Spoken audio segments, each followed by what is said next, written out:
and right now someone else has that number. And then I say yeah, I say yeah, I say yeah, I say yeah, I say. Tune in to Lead Story, weekdays at 6 p.m. Hosted by Jody Ann Quarry. Brought to you by VC's Electrical Sales. Quality products at affordable prices. Let's delve deep into the issues. We'll take you beneath the surface. Greetings and salutations. My name is Orville Higgins and it's another edition of Fan Central. Talking to the people at the heart of the top sporting stories. Hear from your favorite sportsmen and women and the administrators who work tirelessly to make it all happen. It's a live sports talk. I've written an entire article. Yes. Looking at all the major issues every Tuesday at 9 p.m. It's Fan Central.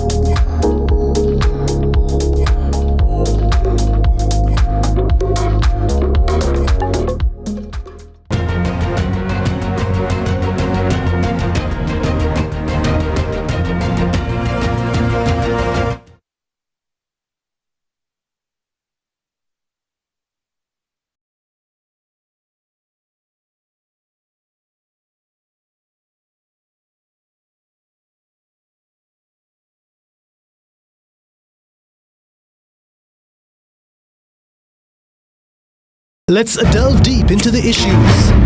We'll take you beneath the surface. Greetings and salutations. My name is Orville Higgins and it's another edition of Fan Central. Talking to the people at the heart of the top sporting stories. Hear from your favorite sportsmen and women and the administrators who work tirelessly to make it all happen. It's a live sports talk. I've written an entire article. Yes. Looking at all the major issues every Tuesday at 9 p.m. It's Fan Central.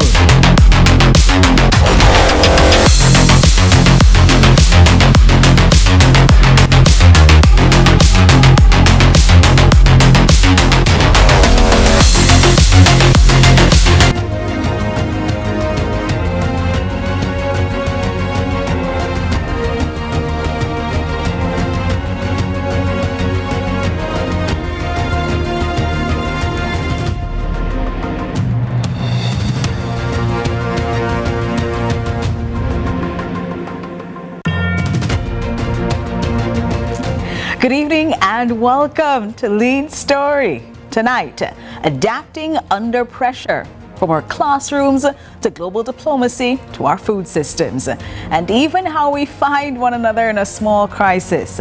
States like Jamaica are being forced to adapt, often simultaneously and often without the luxury of time.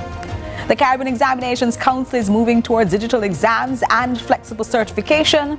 The United States is withdrawing from dozens of international organizations. Our former Prime Minister is talking about this, and our bee population is under threat, with direct implications for food security. We are now looking at a system where tonight we ask an important question.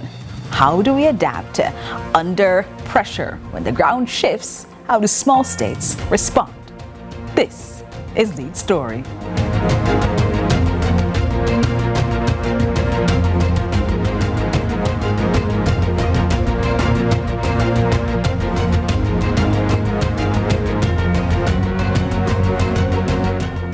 We are still focused on our children. As we did yesterday, we focused on how they were managing after Hurricane Melissa here in Jamaica. But we're broadening that scope now to what it is that we can do to support them. And just yesterday, the Caribbean Examination Council says it plans to offer digital sittings for all examinations within the next 3 to 5 years. A significant shift for a system built on paper, fixed timetables, and high-stakes testing. At the same time, CXC is piloting a new model, the Caribbean Targeted Education Certificate, allowing students to earn modular certifications at their own pace.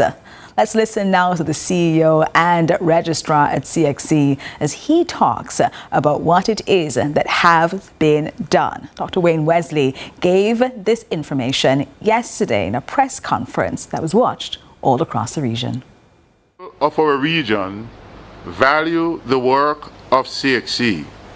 They have accepted with certainty that our world-class credentials open definitive pathways to higher learning and the world of work. It is with this sense of certainty and confidence that over 10,000 candidates are currently sitting the January 2026 CSEC examinations. These examinations commenced this past Monday and will conclude on the 29th of January. Timetable today are English B, Paper 2, and Human and Social Biology, Paper 2, and of course, I do wish all candidates best of luck. We are pleased to say that we are administering these January examinations employing our digital e-assessment and hybrid e-assessment approaches. It is our intention to offer all examinations digitally and in the context digitally in the next 3 to 5 years.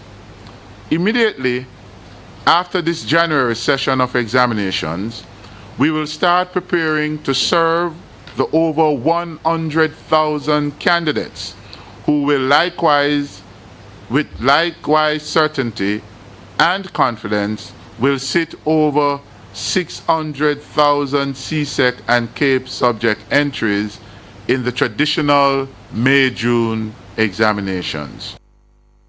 So that was an announcement, a well-anticipated announcement by CEO and Registrar of the Caribbean Examinations Council, Dr. Wayne Wesley. Well, with us now we have Dr. Nicole Manning, Director of Operations in Examination Services at the Caribbean Examination Council, because we have been looking to see how CXC was doing the modernization that they had spoken about for some time. Excited to see that. But post-Hurricane Melissa, we were also very anxious about how our students were going to be coping. Dr. Manning, thank you so very much for joining us inside Lead Story.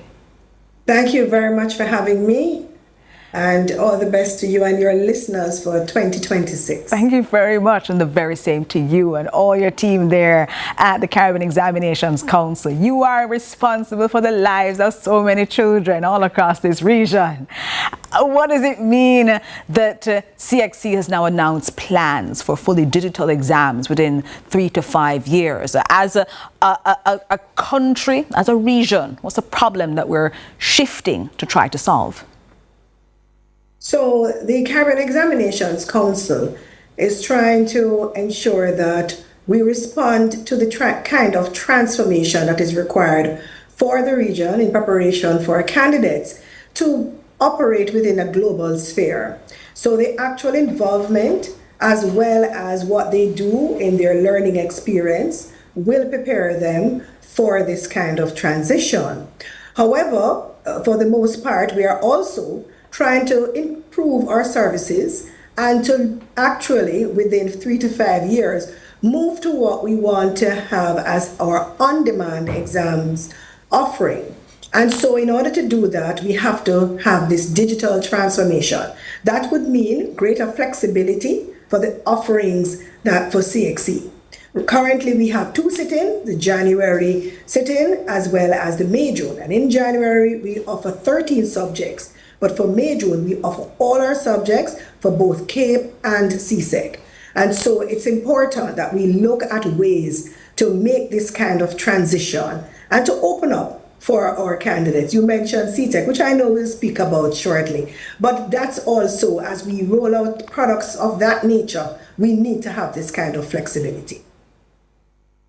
This is incredibly important as Jamaicans hear about a paper-based examination. Many of them would have grown up with a very technical examination, having a very robust structure around it, now moving into this modern era. How much of this modernization is about becoming modern, and how much is it a reality that small Caribbean islands, especially those within the CXC region who continue to be disrupted from climate events like Hurricane Melissa, need the flexibility that you might be providing with this?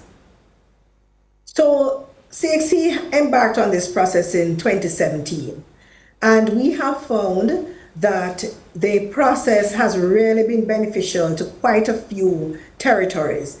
We have utilized it when we had the Le Soufrière volcanic eruption in St. Vincent and the Grenadines. We were able to do a mixed approach. We have had issues with hurricanes in other countries, and in order for them to be able to sit as well as to really be able to receive results at the same time, this kind of electronic assessment assists in various ways. So for example, let us take our multiple choice component. When the candidate sits that component, the assessment can be marked in real time. But if it is that the candidate shaded those responses, it would mean that the exams had to be packaged and then be sent to CXC. We would scan, and the process is much longer. So we are trying to see what we can do to assist the territories. Now, let us take it home to Jamaica as you have requested.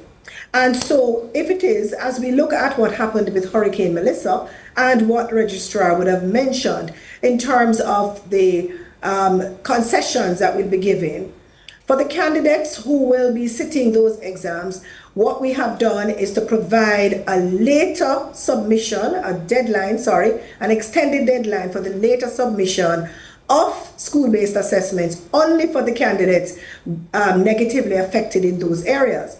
And as such, CXC would need that additional time to look at what is happening in relation to the submission of the electronic assessments. Now that would be beneficial for May, June, but we are only doing the full e-assessment for January. All right, and that's important for us to get that because some people are thinking May, June exams might be the time. Nope, Dr. Manning says nope. The January examination is when you're doing that for. But I'm a former student who did CXCs. I'm also a former teacher who did table marking. So I'm aware of the full gamut of what CXC provides. And for a digital exam, you're going to need certain things. You're going to need devices, connectivity, safe spaces. How is CXC doing this transition to prevent widening inequality across the region? Because while we have some of these things in some areas, some places are not quite there yet. So you're absolutely correct, which is why we went for the January sit-in for the full e-assessment for the multiple choice component, and we are using a hybrid assessment for the paper 2, which is the constructed type questions. And what really happened that CXC over the years, as I said, we started in 2017, we would have done our due diligence, done the research, and looked at the number of devices that existed across the region. Of course, I'm not sure if you're aware, but CXC's governance, a big part of that governance is made up of the governments of the region. Yes. The ministries of education sit on our council. And as such, we would have taken it to them showing the fact that the whole pilots that we would have been doing over the period, as well as the fact that they have 3 times the resources to manage what happens in May, June, because we do have mandatory exams that are done electronically in May, June. And what we're saying is that equal to that is they have resources 3 times the amount required for the January sit-in. And as such, we were able to work with the region, and not only the schools and the Ministry of Education, but we also work with the utility companies by informing them through our local registrars, correct, and providing the timetable. The local registrars provide the timetable to the company, so they are aware of the infrastructure that's required. So this is not reaction, this is resilience, building in that resilience at the Caribbean Examinations Council. Dr. Nicole Manning, you spent time with us helping Jamaicans understand what exactly it is that they're looking forward to and the work being put in by CXC and the governments across the region and utility providers and everybody coming together to give us now a more modern examination. Thanks so much for joining us inside Lead Story. So that was Dr. Nicole Manning talking to us there. We're taking a break and talking about more news here in the region and, well, Jamaica making that news with there being a pullout by many, or rather by the United States, of many regional and international organizations, and former Prime Minister Bruce Golding indicating that he's speaking out about what he says is a list, a precious list of things that President Donald Trump is doing, that his intervention into global affairs might just be dangerous for us all. We'll explore that next here on Lead Story.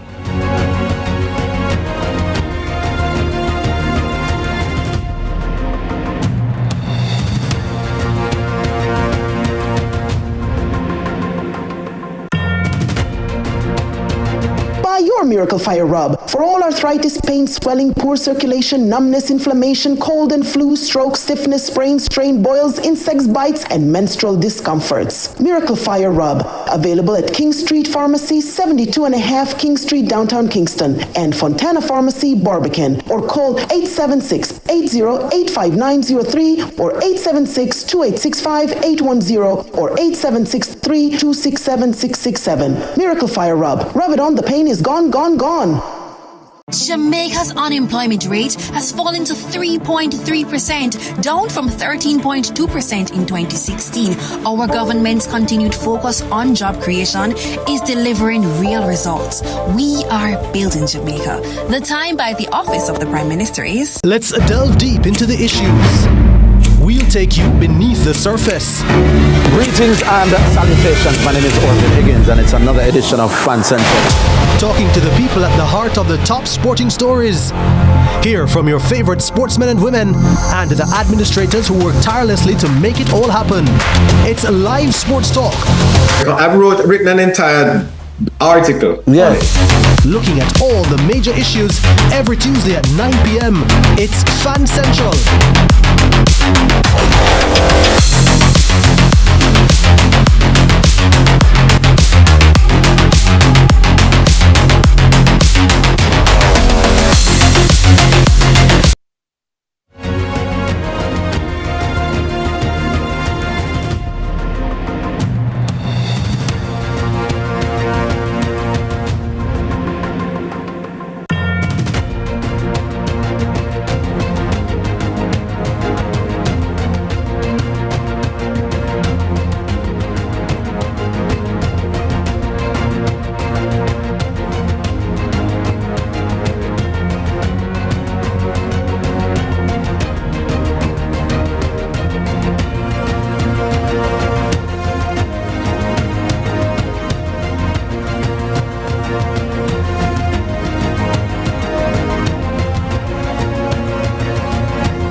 Welcome back to Lead Story as we take you through the important news you need to know every single day.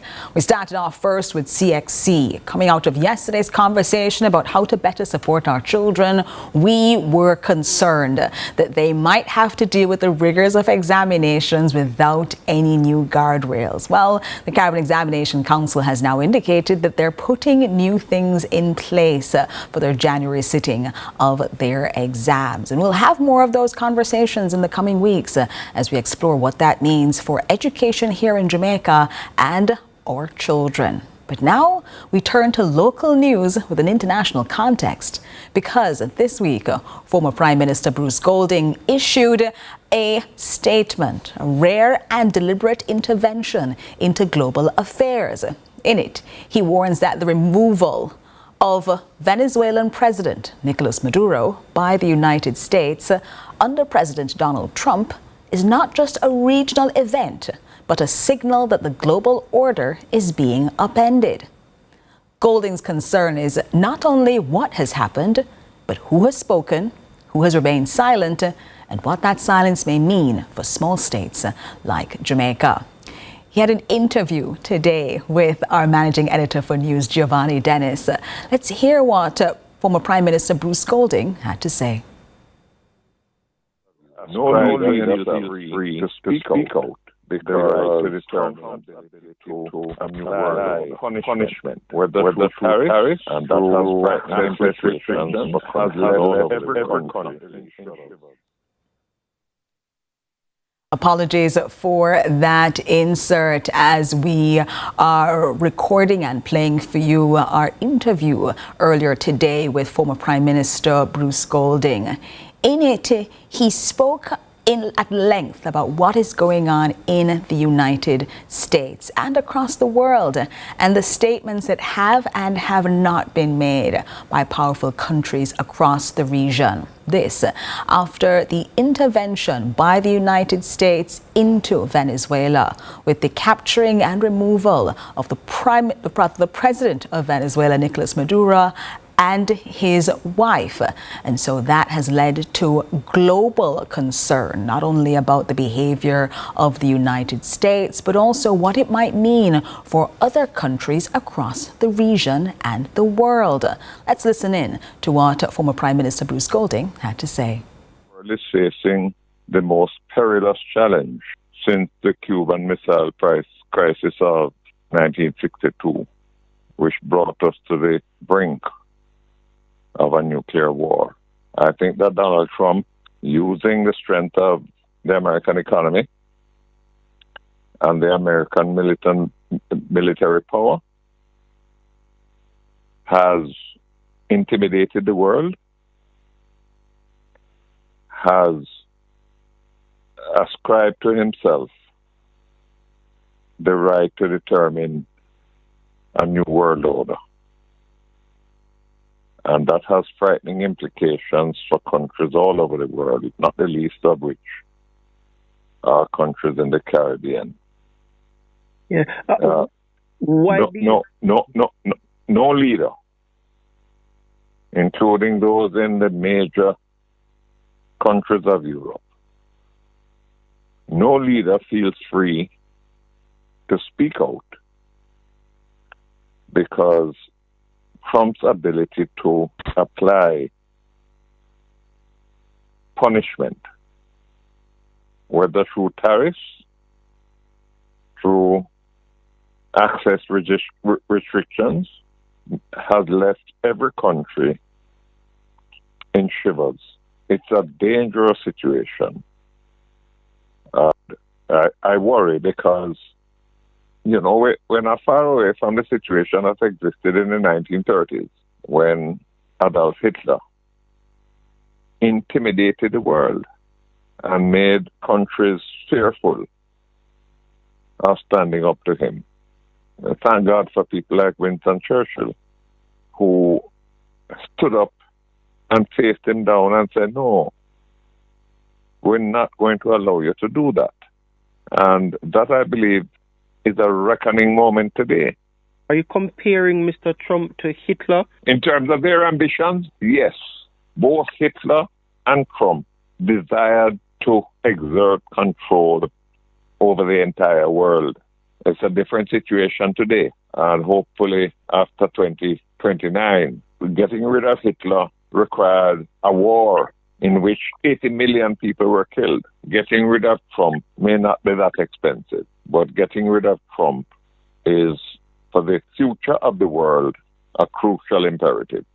The problem is that since Adolf Hitler, the world has become so intertwined, but with the levers of control in the hands of the United States, that Donald Trump is able to exert more power, more influence than Adolf Hitler could ever have hoped to exert. Why do you think Mr. Trump has been able to almost so effortlessly, as you put it, upend the rules-based system? Well, bear in mind, that the United States is the most powerful economy in the world.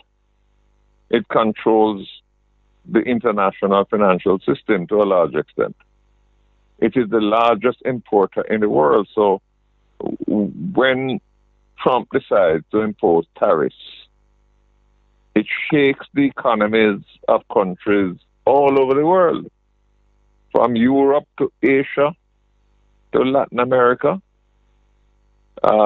He has power, and he is determined to exert that power in a way that no other president has sought to do.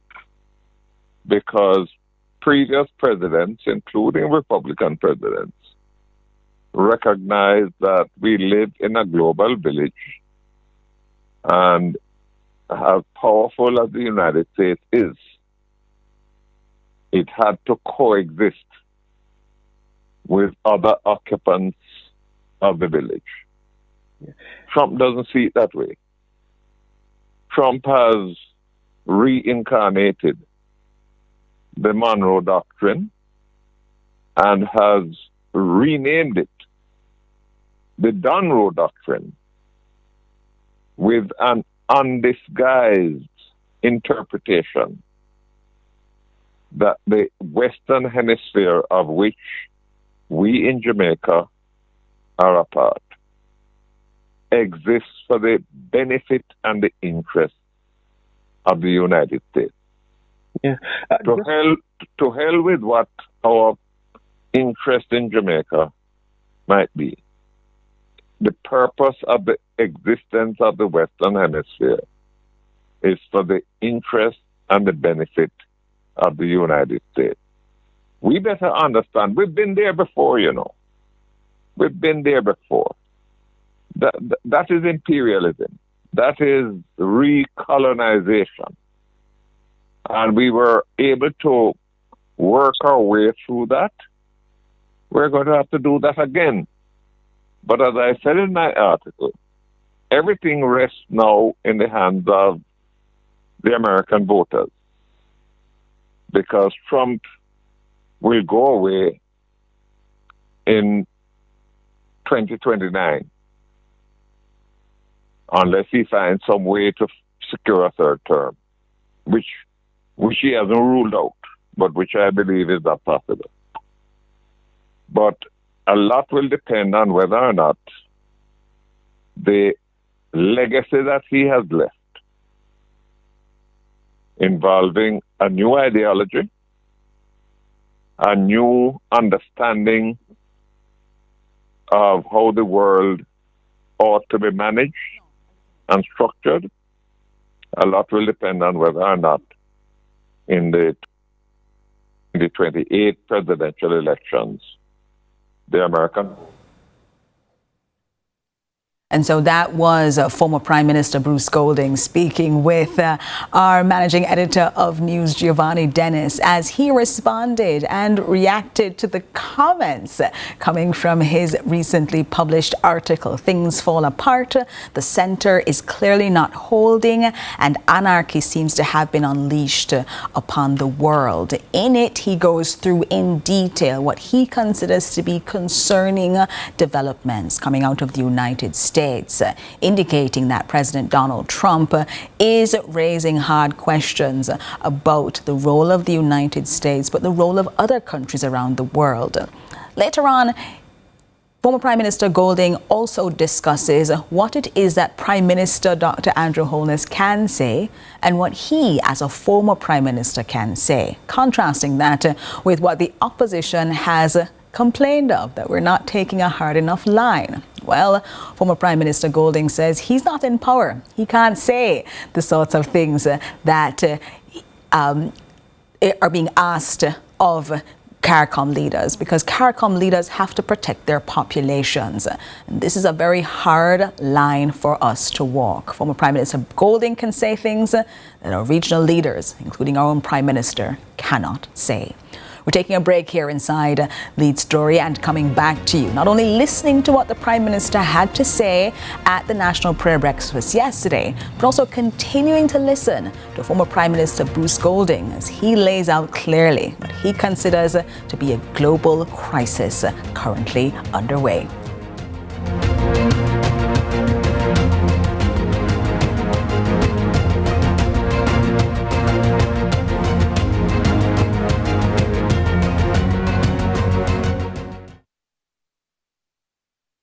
Let's delve deep into the issues. We'll take you beneath the surface. Greetings and salutations. My name is Orville Higgins, and it's another edition of Fan Central. Talking to the people at the heart of the top sporting stories. Hear from your favorite sportsmen and women and the administrators who work tirelessly to make it all happen. It's live sports talk. I've written an entire article. Yeah. Looking at all the major issues every Tuesday at 9 p.m. It's Fan Central.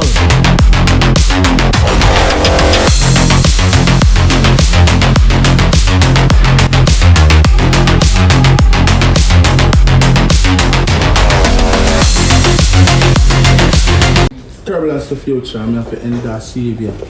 See it happen. We've got the love others are searching for. I'm still loving you, even though you're gone. I could have been one of the most notorious. Keep it royal. Give thanks and praise for life. Thank you very much. Go bang! Everybody want to save a country right now. One thing about Jamaicans, we might have differences, but we know when something is good for all of us. And when we work together against crime and violence, we are stronger than ever. And that's how we know the Citizen Security Plan can work. That one name CSP. The Citizen Security Plan is an initiative of the Ministry of National Security in partnership with the European Union. It's an all-of-government effort to create safer streets and build stronger communities. Go to mns.gov.jm to learn how you can play your part. Jamaica, make we do the right thing. Make we live good today for a better tomorrow. Talk it out. Don't fight it out. The time by the Ministry of National Security is 6:30.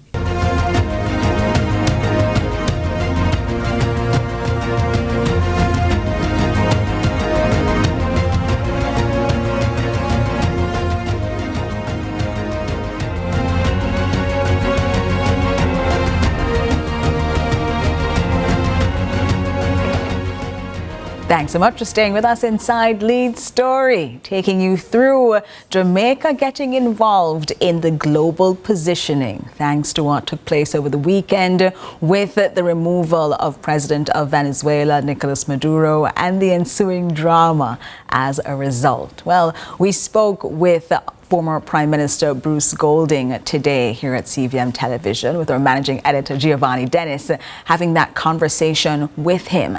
And he spoke about what Prime Minister Dr. Andrew Holness could say versus what he, a former Prime Minister, Bruce Golding, was able to say. Well, let's listen in now to the current Prime Minister Dr. Andrew Holness's statements at the National Prayer Breakfast yesterday, as he made it very clear he was squaring Jamaica through a very difficult time.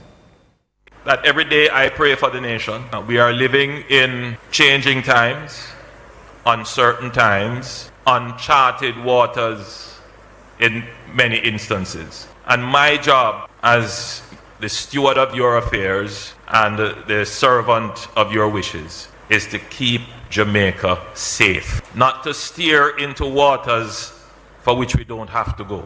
Not to invite problems on ourselves when we have our own problems to deal with. This is not us recoiling from our principles and duties. Jamaica has always been consistent, and we have always been the strong voice of reason for small developing countries globally, and continue to be.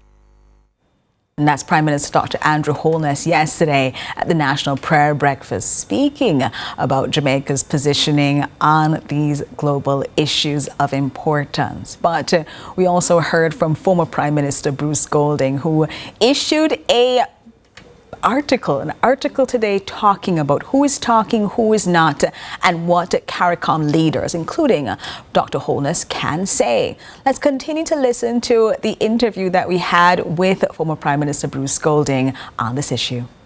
I heard the Prime Minister's statement yesterday, and he was on point. If I were in office, I perhaps would have delivered the same statement. Because he has almost 3 million people that he has to protect. Yeah, as I said in the article, if Jamaica were to take a position that Trump finds offensive, all Trump needs to do is to say, well, look, all airline tickets to Jamaica will now attract a $250 tax. You don't have to ponder what the impact that would be on our tourism sector and our tourism arrivals. So that's the reality. And I'm in a position, as a former head of government, I'm in a position where I can say what I have said. The Prime Minister can't say that. No Prime Minister in CARICOM can say that. Because the retribution that would have been unleashed on them. What I have said in the article, and what I have said today to you, I could not have said if I were still Prime Minister of Jamaica. Because the consequences and the risk to the people of Jamaica would be too severe. And as you speak about... Prime Minister Holness yesterday laid out Jamaica's position, and he was very careful in how he phrased his comments. If I were in his position, I perhaps would have made that same statement without any amendment. He is the Prime Minister. I am a former Prime Minister. I have no control over the government. I can't speak for the government. I have no influence over the government. But as a former Prime Minister of Jamaica, I believe that I have a responsibility. Freed of the weight of that responsibility, I believe I have a duty to say, hey, dangerous things are happening, and we must be conscious of the risk ahead. Must be conscious of the risks ahead. Former Prime Minister Bruce Golding making it very clear that the government can't have the same position, the same sort of strident position that he can have as a former Prime Minister, given the responsibility that Dr. Holness has in his hands, given the responsibility that regional leaders have on their hands. CARICOM leaders, he says, as well, as they're looking at this situation, when they're being asked to do more, simply cannot do more, even if they're being pressed because of the weight and might of the United States. Let's listen in to former Prime Minister Bruce Golding. CARICOM leaders cannot do any more than they have done. They have taken note. They have expressed some concern. But they dare not go beyond that. Otherwise, Trump will, the kind of tools that Trump has in his arsenal could devastate the economies of small CARICOM countries. So they can't do any more than they have done. My disappointment is that if they have to cower in fear, at least do so together. But the position that has been taken by the Prime Minister of Trinidad and Tobago suggests that cowering in fear is not enough. You have to become a cheerleader for Trump. And that, I believe, is perhaps the most devastating thing that has happened to CARICOM in its existence. Perhaps the most devastating thing that has happened to CARICOM in its existence. That is how former Prime Minister Bruce Golding has characterized what we have seen, that very deep schism in CARICOM right now, with Prime Minister of Trinidad and Tobago, Kamla Persad-Bissessar, going an entirely different way from the rest of CARICOM. We saw that in statements that had been made by CARICOM as early as October. And now we're seeing as well the continued support that the Persad-Bissessar government in Trinidad and Tobago is now giving to the United States, even as we have watched the horror of a head of state removed from their country and taken to domestic courts in another country. But the opposition has also come out with a statement saying that they would like Jamaica to categorically state that it is in support of international law. However, the opposition is not subject to the constraints of other CARICOM countries or even Jamaica in government because they're not in power. That's word from former Prime Minister Bruce Golding. Well, the PNP is not in government and therefore subject to the constraints that I think face all CARICOM countries. But the PNP is also mindful of the risks of offending the United States. So it's one thing to tease the government and to pressure the government, but I believe that the opposition understands that if they were in power, they could not take a different position because the consequences would be too severe.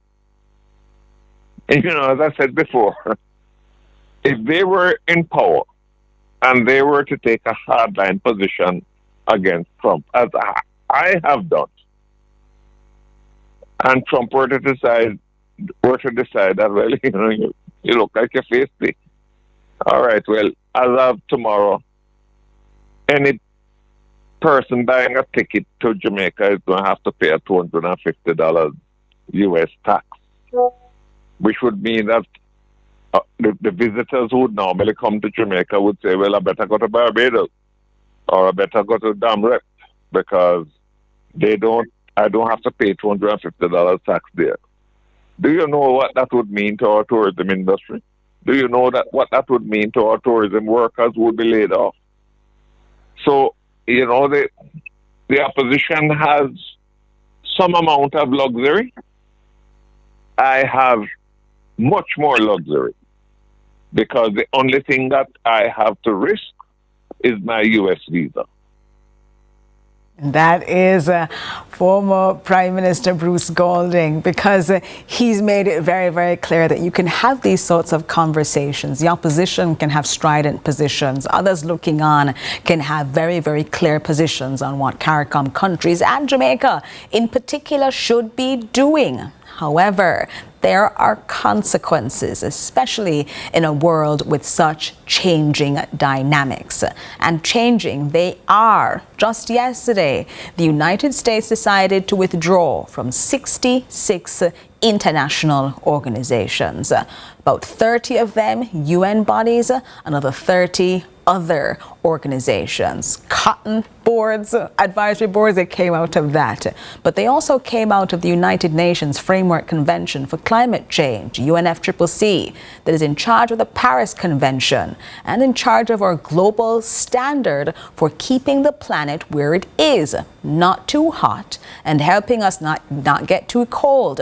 Climate change is what it operates and deals with, and the United States has indicated for the second time, and the second time under a Trump administration, that it's withdrawing. Now, of the 66 agreements that Donald Trump is withdrawing from, all of them depend on funding from the United States. And all of them will now be severely crippled as a result of that withdrawal.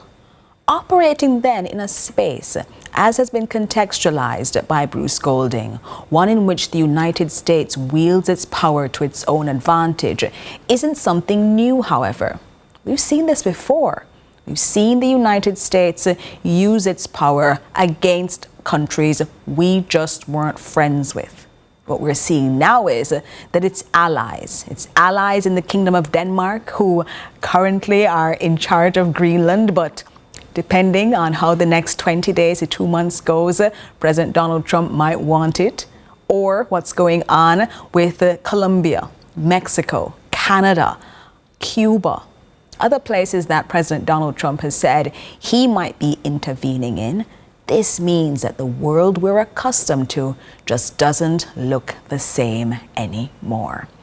It's important, therefore, for us to hear from former prime ministers like Bruce Golding and others across the region who are lending their voice to raise the alarm, a situation they say is one that's untenable for the world we want to live in going forward.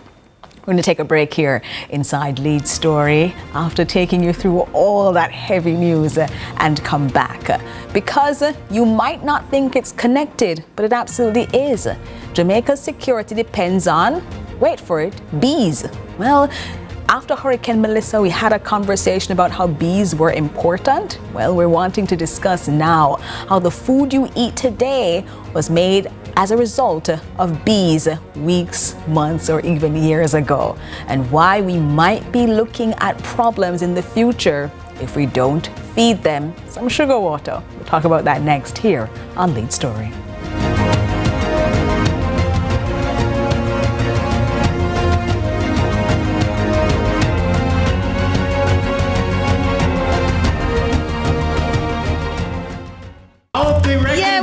Culture Works, the second staging. Forward for the next staging of Skyline Levels Culture Works this Friday, 7 p.m.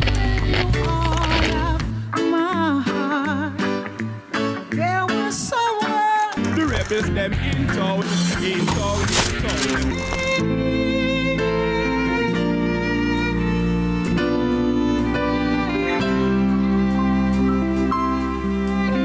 I'm here right now at Skyline with Culture Works. More works, positive, hopeful.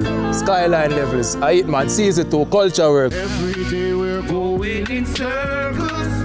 Yeah, Culture Works. Culture Works. It's like Culture Works started off a year, a great work for me. Culture Work, yeah man, it's been a great journey. Blessed love, we're at the Skyline Levels at Culture Works. We're here again on a season 2, so I hope that you and your friend them come, right?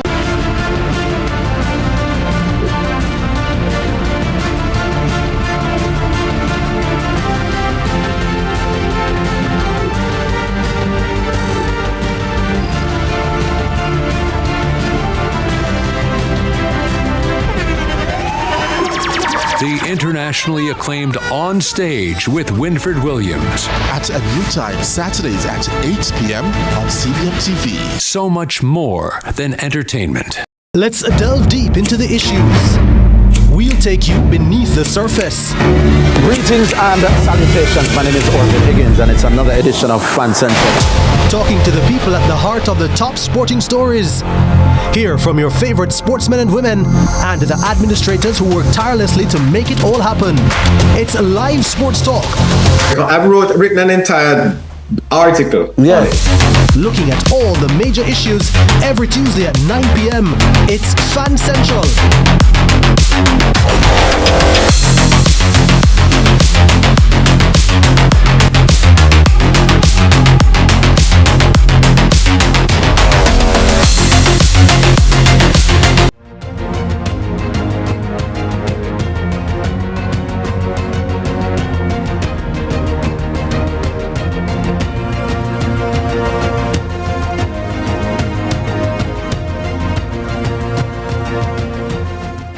Thanks for staying with us inside Lead Story. It may sound unusual, but this is a serious story. The Rural Agricultural Development Authority, RADA, is urging Jamaicans to feed bees with sugar water as declining bee populations threaten pollination and food production. This is not a niche environmental story, however. Bees are central to food security, crop yields, and farmer livelihoods. We're joined inside Lead Story this evening by the president of the College of Agriculture, Science and Education, CASE, Dr. Darren Deslandis. Hello, Dr. Deslandis, and welcome to Lead Story. Very much, and welcome to you and your audience, your listeners. Thanks so much for joining us. We have heard the appeal from RADA. They're urging Jamaicans to feed bees with sugar water, sugary water, asking us to put some out for the bees. How serious a decline in the bee population are we talking about that we are being asked to get involved? Well, if the hurricane would have had severe impacts on the bee population. Many of those colonies would not have survived the hurricane. And so the ones that are left, because the vegetation has been destroyed, there is not much food for the bee at this time. So the sugar water is basically to keep them alive until the vegetation improves, so they can basically acquire the food that they need for survival. That's so important that you've said that to us, because people think about the impact on people of Hurricane Melissa, not so much on populations that make our food possible. What exactly is driving this sort of thing that we're looking at? Is it climate stress, hurricanes, pesticides, or all of the above? All of the above, really. Aye. How so? Because you recognize that the heavy wind, the rain, so flooding is an issue. You also have, when the rain is heavy, a lot of these hives can be washed away. So you lose a lot of bees if you're not able to secure the boxes before the hurricane. And you also will have bees suffering from predation, because in the event of hurricane, every insect, every animal is looking for food. And the bee may become a food source for some other creature. Many of these the bee colonies will fly away trying to find other locations, and that sometimes can be very challenging. So it is always wise that when you have an impending hurricane and you try your best to secure your bee boxes and your hives to minimize the damage that they may suffer in that event. Pesticide is a major problem. And when you spray plants and the bee consume those plants, then essentially you can kill those bees, and then they take the contaminated food back to the colony, and that affects every other bee in the colony. So pesticide use is a challenge around the world. It's not just in Jamaica. It's a major problem around the world, and it's something we have to figure out how to manage, because if without the bees, you won't get anything. You won't get food, because they're critical to their work as pollinating agent is actually critical to the production process.